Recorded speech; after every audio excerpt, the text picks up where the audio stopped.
Ghosting hurts more than we think. Some people don't leave with a goodbye. They just disappear. No text, no explanation, no final sentence to close the story. And the scariest part is, the human brain hates unfinished endings. It keeps you awake at 2 a.m. asking yourself questions you were never supposed to carry alone. What did I do wrong? Why were they acting normal yesterday and gone today? Was I too much? Was I not enough? Ghosting is not just being ignored. It feels like being erased from someone's life as if you never mattered in the first place. And somehow, the most painful part is that you can't even fully hate them, because a part of you is still waiting for a message that will probably never come. There's a truth a lot of people are silently living through right now. We're living in the most connected generation in history.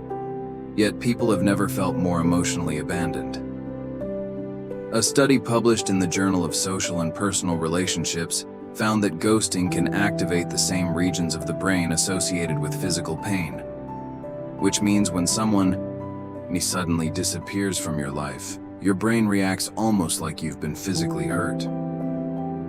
That's why something as small as a seen notification with no reply can ruin your entire day.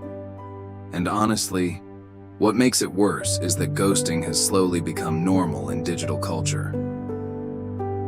Dating apps, Instagram, Messenger, TikTok.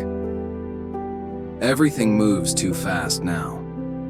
People talk to 10 different people at once, build emotional connections through a screen in a matter of days, and disappear just as quickly without feeling emotionally responsible for the damage they leave behind.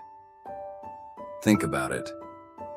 Years ago, disappearing from someone's life completely was difficult.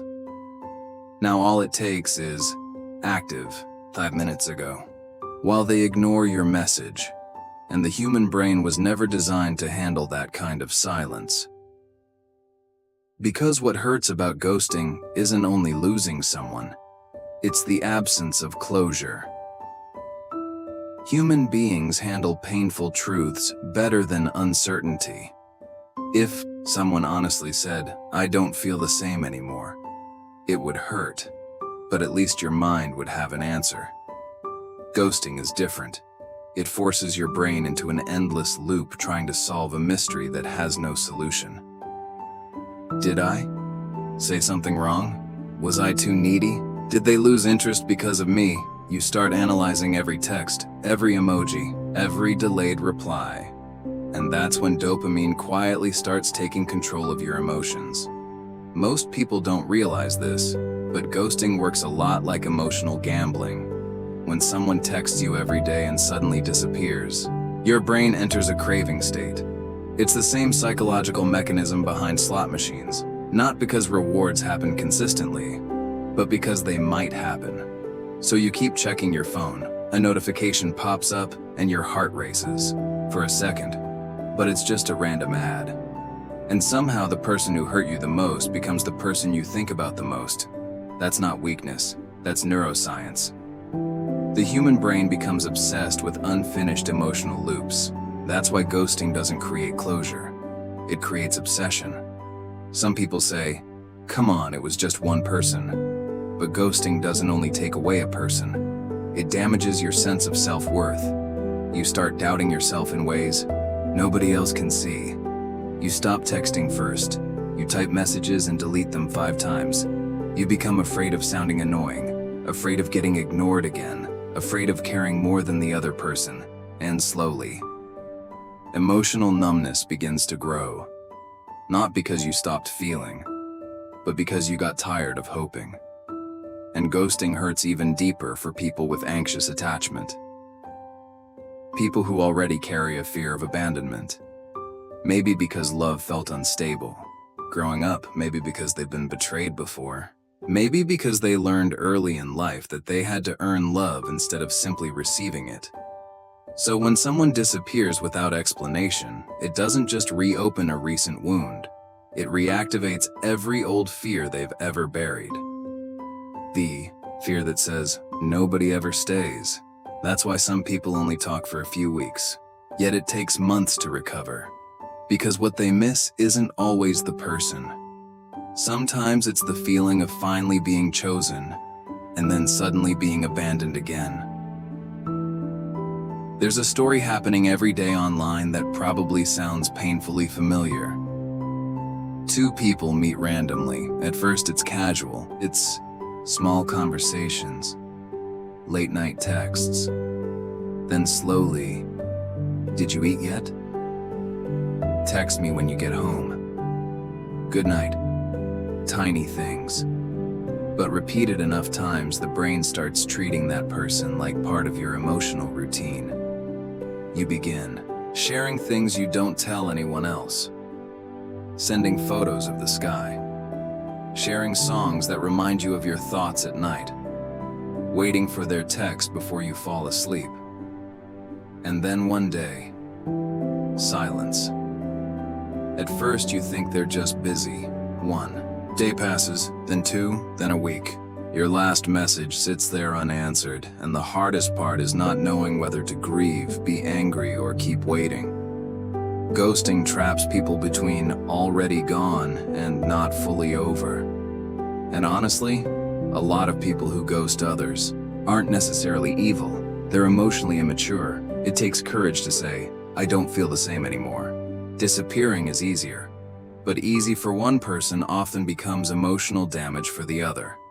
After being ghosted too many times, people begin developing emotional armor. They stop trusting promises. They stop believing consistency is real. They stop attaching deeply because they expect everyone to leave eventually anyway. And that's how modern loneliness is created, not because people are physically alone, but because they no longer feel emotionally safe enough to connect. There's a very modern kind of pain in all of this. Not betrayal, not arguments, not even heartbreak in the traditional sense.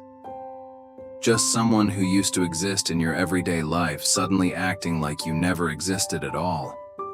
And what makes it terrifying is the lack of explanation. This generation talks constantly, through screens, yet struggles more than ever to communicate honest emotions. We know how to react to stories. We know how to flirt. We know how to send memes at midnight. But we don't know how to say, "I don't want this anymore." So everything ends through disappearance. Cold, fast, without a trace. And maybe the hardest truth is this. Sometimes the reason you can't let go isn't love. It's the lack of clarity. Human beings naturally romanticize unfinished stories. You don't always miss them because they were perfect.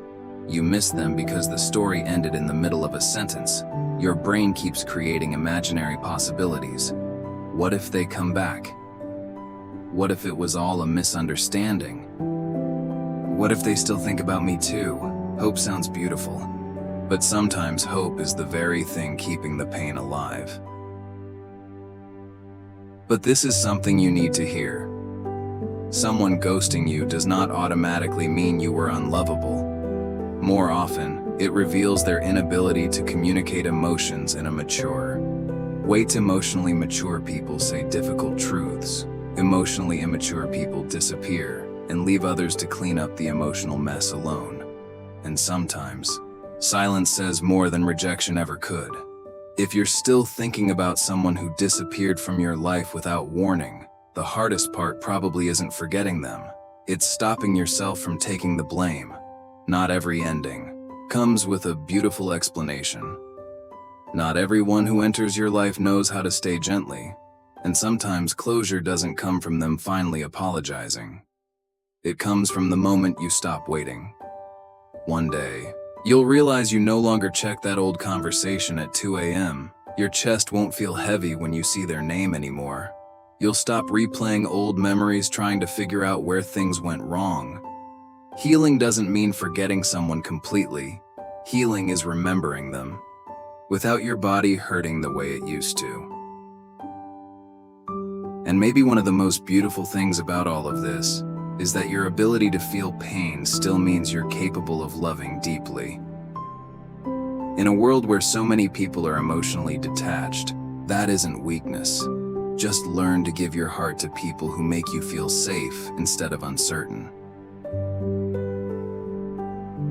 The right kind of love does not make you constantly anxious. It does not make you stay awake until 3 a.m. analyzing a text message. It does not make you feel like you're one mistake away from being abandoned. If you're listening to this tonight, there are probably millions of people doing the exact same thing you are right now.